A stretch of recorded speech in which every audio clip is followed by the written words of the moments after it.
Dedinho de Prosa está de volta, conversando hoje com o advogado Marcos Pires, o homem rico de João Pessoa dos anos 60. Doutor Marcos, em 77 eu estava começando a minha carreira de jornalista e fui chamado por um amigo mineiro chamado Afonso Henrique. Disse, vamos ali que eu vou uma inauguração de uma coisa fantástica. E eu, matuto de serraria, que eu saí de serraria, ela nunca saiu de mim, eu sou matuto até hoje. Faz muito bem, pois isso é muito bonito. Quando eu entrei era uma boate passada, um negócio do outro mundo, debaixo do chão, subterrâneo. É verdade. Como é que o senhor teve a ideia de fazer aquele negócio? Eu estava vindo do Rio de Janeiro, depois de morar, como eu tinha dito já, fora do Brasil alguns anos e no Rio de Janeiro muitos anos, e acompanhei, quando eu estava no último ano do Rio de Janeiro, já saindo para voltar para João Pessoa, inauguraram lá duas boates, a New York, e uma outra de Nelson Mota, que depois veio a ser Noites Cariocas, que ele formou um grupo até chamado As Frenéticas. Não sei se você lembra. Me lembro demais, me lembro. Bom, tudo bem.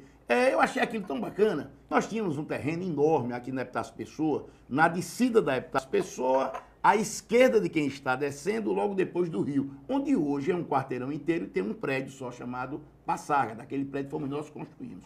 Mas para criar um clima e ao mesmo tempo satisfazer uma vontade que eu sempre tive, João Pessoa sempre teve uma vida social e noturna muito acanhada. João Pessoa era a cidade que tinha clubes, Cabo Branco, Castré, mas boate, mesmo tinha tido a do Elite, que era uma tremenda boate, mas muito nos padrões de João Pessoa. O que é que nós fizemos? Nós descobrimos dois arquitetos fantásticos. O agora conhecido Luciano Agra, que ninguém sabia quem era na época, mas sempre se revelou um fantástico arquiteto e urbanista, e Jorge, um amigo dele de Recife. Eu disse o que queria. Juntamos um terceiro gênio, chamado Fernando Monteiro, que ainda hoje está gozando de plena saúde, e que viabilizou o que era impossível fazer na arquitetura, ele fez da cabeça dele e deu certo. Simplesmente era o seguinte, um terreno de 6 mil metros quadrados, só o terreno, uma areia branca linda, se fez um buraco, cavou-se um buraco, como você disse. Do nível do solo, você olhando, só via duas lâminas de metal, uma subindo aqui e outra aqui, não se encontrava, porque no meio tinha um espelho de vidro aqui,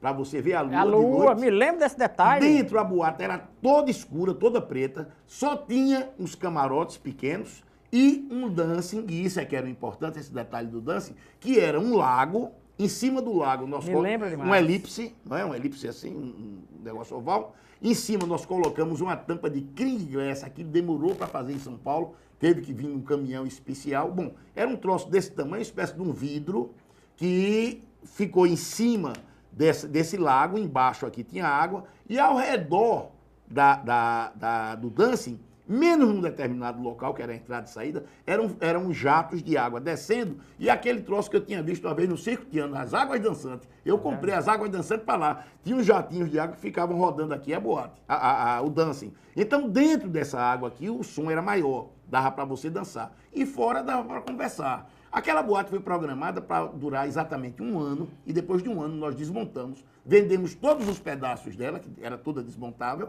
e construímos o prédio. Ali, ganhou-se, sabe quanto?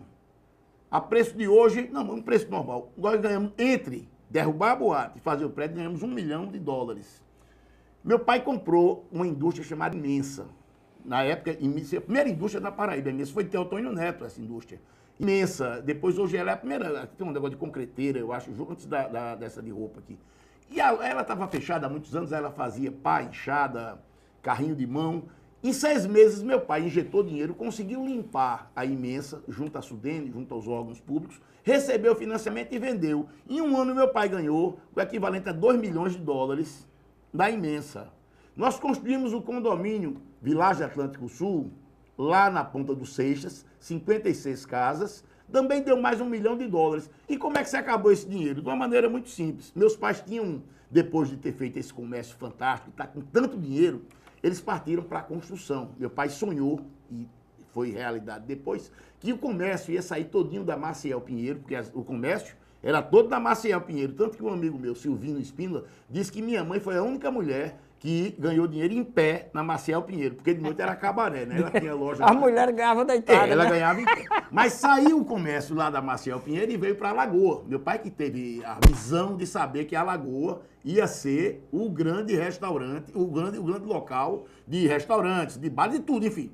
E colocou-se essa loja lá, que veio a ser o Gran Pires, depois Mesbla, Esplanada. Mas era uma loja tão grande, que, para você ter uma ideia, durante 3 dias minha mãe colocou um caminhão com a escada rolante mostrando João Pessoa, para o povo ver o que era escada rolante. E ainda assim, no primeiro mês, teve que colocar 2 professores de escada rolante. Para ensinar o povo a subir. Ainda assim, de vez em quando subia uma pessoa e virava de costas, sentava, subia e caía, segura, lá vai, queria voltar. Mas isso tudo estava bem demais. Até que o construtor que meu pai contratou, porque além da loja tinha 84 apartamentos, são 15 andares lá.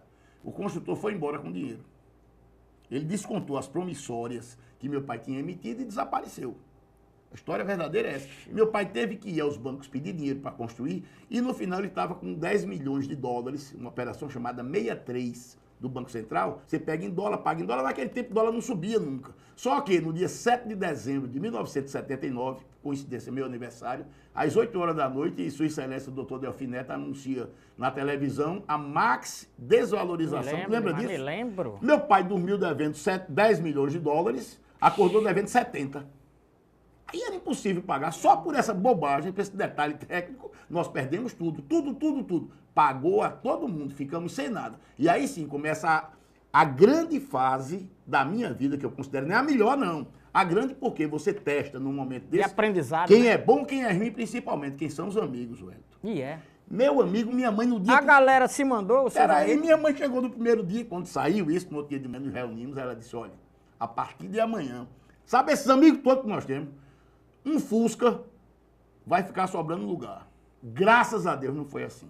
Graças a Deus tivemos poucos, mas excelentes amigos que nos ajudaram. Aí sim, por exemplo, todos os presidentes do Banco Central, do Banco do Brasil, que assumiram daí para frente, e nosso problema maior, esse dinheiro emprestado que eu falei dos milhões de dólares, era com o Banco do Brasil, todos eles, nós tínhamos que fazer alguma coisa, tentar, sempre era prorrogação de 6 meses, 1 ano, e quem nos levava lá foram 2 amigos que eu jamais posso esquecer, Antônio Mariz e Humberto Lucena. Humberto, presidente do Senado, ligava para Antônio Mariz, que era um amigo de meu pai, foi da vida inteira.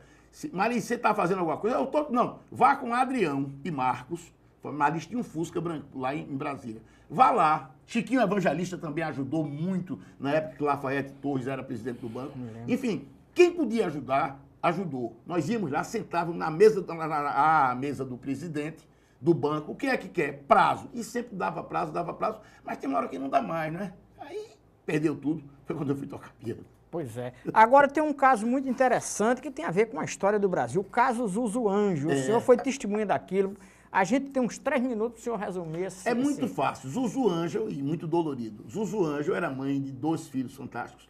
Stuart Angel e Idelgarde Angel, que é uma jornalista maravilhosa. O senhor morava no Rio? Morava no Rio, morava em São Conrado. E eu não sabia quem era, não tinha a menor ideia de quem era. O filho de Zuzu, Stuart, tinha sido preso como terrorista e foi assassinado, dizem, nas dependências da Aeronáutica no Rio de Janeiro. Dizem que colocaram um outro rapaz chamado Alex Polari, que se não me engano é nordestino e talvez tenha raízes aqui na Paraíba. Colocaram um cano de escape de um jipe na boca do Stuart e aceleraram e saíram puxando ele. Ele morreu, jogaram o corpo fora, no mar, ninguém sabe aonde. Na época da ditadura. Ditadura. E em 1976, portanto, já depois desse fato, Zuzu tinha sabido dessa história e a mãe estava denunciando no mundo inteiro que ela era uma grande estilista, famosa no mundo inteiro. Conhecia Henry Kissinger, aqueles Kennedy todos, Edward Kennedy, né? Todos eles. E ela mandou cartas para esse pessoal. O governo brasileiro, da época, estava muito preocupado com a imagem. E o que é que aconteceu? Simularam um acidente em frente ao nosso apartamento, onde eu morava lá no Rio. E por acaso eu estava na varanda com meus amigos, conversando, Neno Rabelo estava comigo. E nós vimos o que aconteceu. Em 2 minutos, nós vimos lá o acidente, corremos lá, 4 minutos, para ser mais exato, nós chegamos no local do acidente. Estava o Carmanguia, era um Carmanguia azul virado, cabeça para cima, rodas para cima, e muita gente ao redor. Mas um negócio, 2 horas da manhã, Wellington, 5 carros do Exército, 2 da polícia, era impossível naquele ermo, que não tinha movimento na época, na saída do túnel, chamava 2 Irmãos, hoje é rebatizado como Zuzu Anjo. Não podia ter aquele povo lá. Nós não sabíamos quem era. Mas uma semana depois, como eu estudava lá na PUC, eles tinham um movimento estudantil bem forte, apesar de ser todo mundo milionário lá, mas milionário tem a mania de ser comunista, né? Tem detalhe. Comunista mesmo nunca chega milionário, mas vamos lá. E eles me disseram, olha, aquela mulher que você viu lá, o acidente foi Zuzu Anjo. Aí eu fiz uma carta para Mariz, e uma para Marcondes. Os dois Marcondes eram... Gadelha. Isso, Marcondes era da oposição e Marisa MDB. da Arena. Mas Marisa era muito MDB. atiçado, né? Era muito verdade. ferrenho. Bom, enfim. Posteriormente, eu fiz uma crônica, já muitos anos depois. E Clerô, o ex-deputado Clerô, leu José essa Luiz crônica, Clerô. que era amigo, Clerô, amigo do pessoal lá, da Zuzu, da Hildegarde, disse que eu existia. Daí veio uma comissão da anistia, não é da verdade, não é essa agora, a anterior. Veio a João Pessoa, nós fomos entrevistados aqui na Câmara Municipal, se eu não me engano. Depois eu fui prestar um segundo depoimento em Brasília, e aí eles concluíram, através dos nossos depoimentos e novas perícias, que tinha sido assassinato realmente. E concedeu-se uma indenização para a família, o que resultou no Instituto Zuzu Ângelo, que é uma tremenda iniciativa brasileira sobre a história da moda no Brasil. Doutor Marcos, eu quero, no final agora, lhe fazer 2 agradecimentos. Primeiro, a minha única noite de rico, de milionário, que foi na sua boate, a Boate Passaga. E você gostou? Demais, se eu Foi puder. bem atendido? Maravilhosamente Você bem. sabe quem lhe atendeu lá por trás, você não imagina. Não me lembro, O não. hoje grande artista plástico Chico Ferreira, sobrinho da Adalberto Barreto. E era Chico Ferreira. Chico Ferreira, meu tomava amigo conta depois. do bar, pois é. Tô sabendo agora. E Chico e Dona Berta, que tinha sido a dona do restaurante anteriormente, tinha uma barraquinha chamada Passágara. Nós tiramos a barraca, mas não íamos deixar a Dona Berta passando fome. Ela passou a ser a cozinheira da boate. Pois é, que Ela também maravilha. E o outro agradecimento é por essa entrevista maravilhosa. A proposta desse programa é mostrar o outro lado das pessoas que o povo não conhece. Então, fico muito agradecido e espero em outra oportunidade voltar a gente bater um papo. Eu agradeço também, Wellington, que iniciativa maravilhosa vocês tiveram. Parabéns para vocês. Convença a Aguinaldo Almeida a vir aqui, pelo amor de Deus. Esse é um pouquinho mais difícil. É, né? É um pouquinho mais difícil. Mas nós vamos tentar. Vamos Dedinho sim. de prosa fica por aqui.